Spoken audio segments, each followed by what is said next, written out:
C'est avec un plaisir, chers camarades, que je m'adresse encore une fois à vous, représentants de la population et de nos concitoyens au niveau de la wilaya de Tizi Ouzou. Permettez-moi de vous remercier pour votre présence en ces temps où la voix des forces patriotiques, démocratiques et progressistes a plus que jamais besoin de se faire entendre et écouter dans notre pays.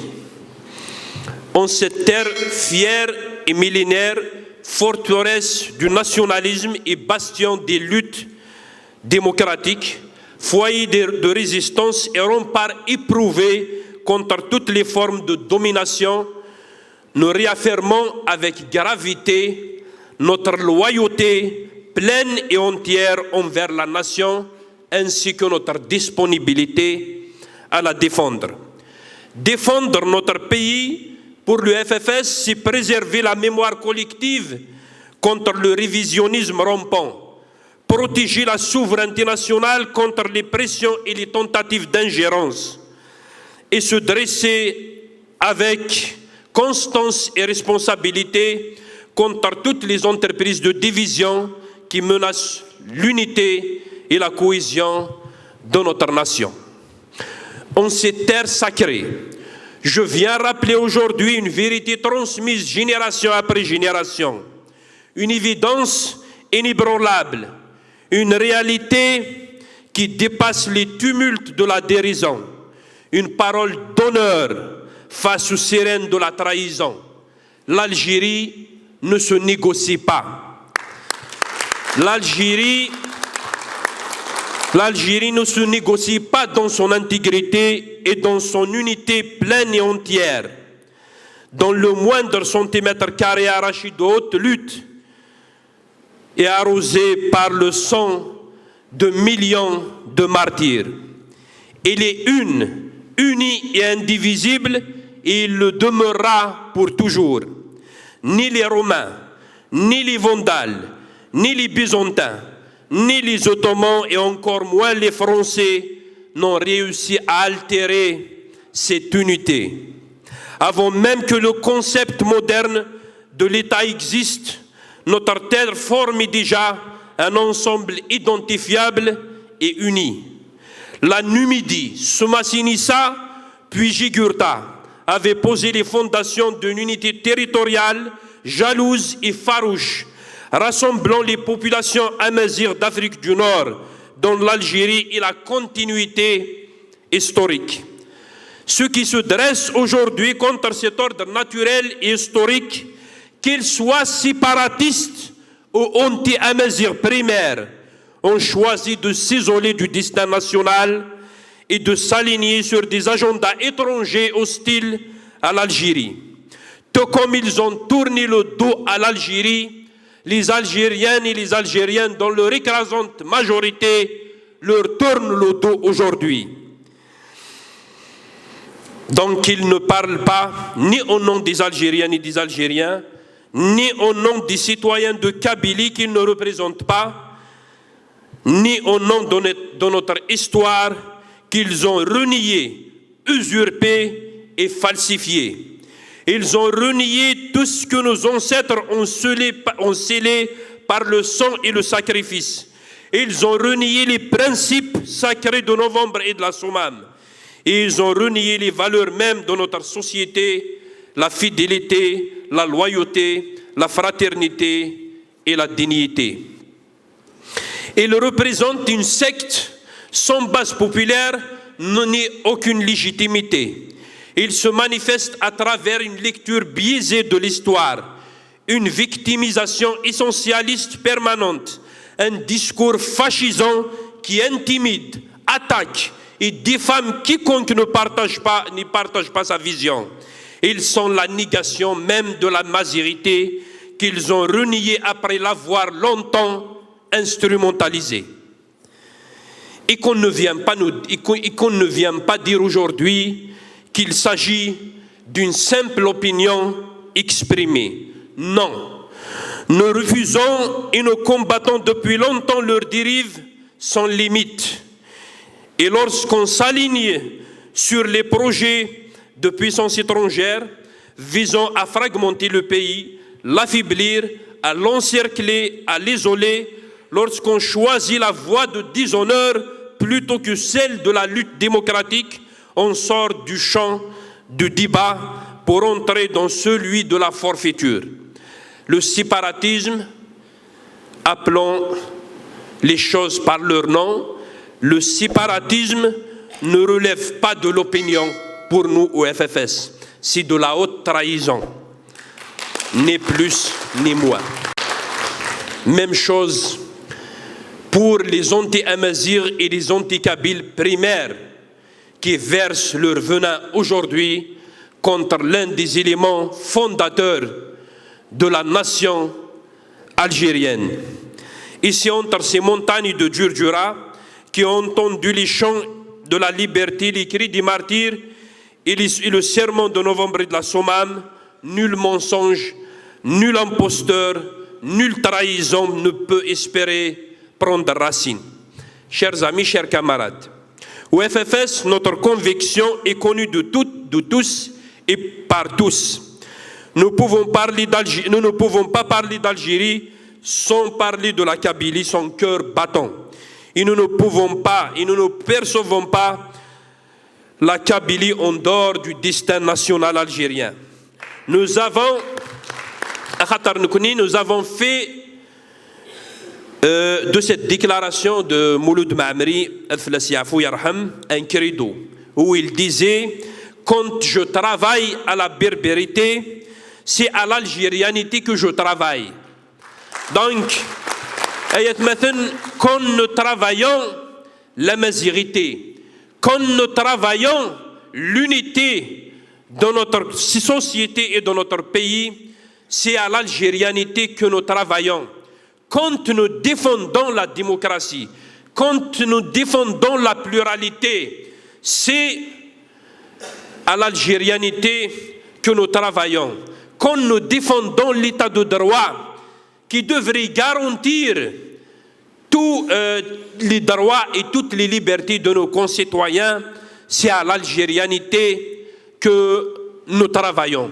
Donc qu'on ne nous dise pas de grâce aujourd'hui que ceux qui ont tourné le dos au pays, qu'ils soient le prolongement de l'Orient ou le prolongement de l'Occident, qu'ils ne viennent pas nous dire qu'ils veulent travailler les intérêts de la population de ce pays, qu'ils ne viennent pas nous dire de grâce qu'ils veulent travailler les intérêts de la région et de la population de la région, qu'ils veulent mettre entre les mains des forces hostiles au pays, qui veulent mettre entre les mains des forces néocolonialistes dont le seul intérêt est de s'approprier les richesses et le destin des pays et des nations. Et vous avez suivi tout ce qui se passe autour de nous. Donc je pense que As-Sakin, Isaïrines et Zaïriines sont suffisamment conscients pour ne pas se laisser entraîner dans ces schémas qui consistent à dresser les Algériennes et les Algériens les uns contre les autres, ou à dresser les régions du pays les unes contre les autres. Nous sommes un peuple uni par l'histoire et un peuple qui aspire au même droit et au même avenir. Donc, nulle raison ne pourra aujourd'hui nous diviser ou nous mettre dans une situation où nous allons, comme désordre, comme l'a qualifié dans une de ses interventions, Hussein Ahmed, nous dresser comme des ordres les uns contre les autres. Donc, je pense aujourd'hui que la conjoncture nous impose en tant que parti politique d'opposition, parti politique responsable, nous impose à éclairer le chemin de nos concitoyens, le chemin de la lutte pour qu'il ne soit pas dévié de sa trajectoire tracée par les pères fondateurs de la nation et par les pères fondateurs à savoir la démocratisation du pays et l'instauration de l'État de droit. Donc nous considérons que la diversité et la pluralité qui fondent notre identité algérienne est un facteur d'unité et une source de progrès, non pas un élément de division et de déclin comme certains charlatans et extrémistes tentent vainement de les présenter. Cette richesse doit s'exprimer dans le cadre authentique d'une personnalité algérienne, et j'insiste là-dessus, d'une personnalité algérienne qui ne soit ni le prolongement malheureux des projets orientalistes soumis à l'impérialisme et au sionisme international, ni l'otage des schémas occidentalistes fantasmés et hégémoniques. Notre identité et notre personnalité algérienne doivent absolument valoriser les composants culturels, sociétals et civilisationnels de notre nation, dont les références structurantes sont l'islam, la mazirité, l'arabité et la modernité. La personnalité algérienne s'est articulée sur la pluralité, la liberté et la démocratie, ouvrira la voie à l'éclosion d'une Algérie de la modernité, du progrès et structurera l'opinion nationale et l'action collective que nous devons mener pour la préservation de nos souverainetés, toutes nos souverainetés, et la consolidation de notre État national en renouant les liens avec notre histoire, toute notre histoire et les valeurs de novembre 54, ce qui a même de protéger notre pays des dangers qui le guettent. Oui, l'Algérie, oui, nous sommes pour une Algérie algérienne. Je le dis à partir de Tizi Ouzou aujourd'hui, nous sommes pour une Algérie algérienne. Une Algérie algérienne fière de ses composants identitaires, de ses repères identitaires qui sont l'islam, la mazirité, l'arabité et la modernité. Il aurait fallu que certains journaux titrent hier l'Algérie algérienne, que certains sortent de leur cachette pour commencer à fantasmer sur notre histoire et essayer de remettre en cause l'engagement des uns et des autres. Oui, حنا رانا مع الجزائر الجزائرية والجزائر الجزائرية اللي ندافعوا عليها ما تكون لا تابعة للمشرق ولا تابعة للغرب. جزائر جزائرية كيما تصورها عبان رمضان وتصورها اللي شاركوا في مؤتمر الصمام. جزائر جزائرية تبنى على أسس الهوية الوطنية وعلى أسس الشخصية الوطنية، واللي هي الإسلام، الأمازيغية العربية وعصرنا والتفتح للعالم. ما نقدروش نخرجوا البلاد من هذا السياق، والناس اللي حابين يخرجوا البلاد من هذا السياق هما حابين يديروا الجزائر كتابع وليس كدولة تكون في المقدمة ولا تقود سواء مسارات التطور ولا مسارات التغيير في المنطقة أو في العالم.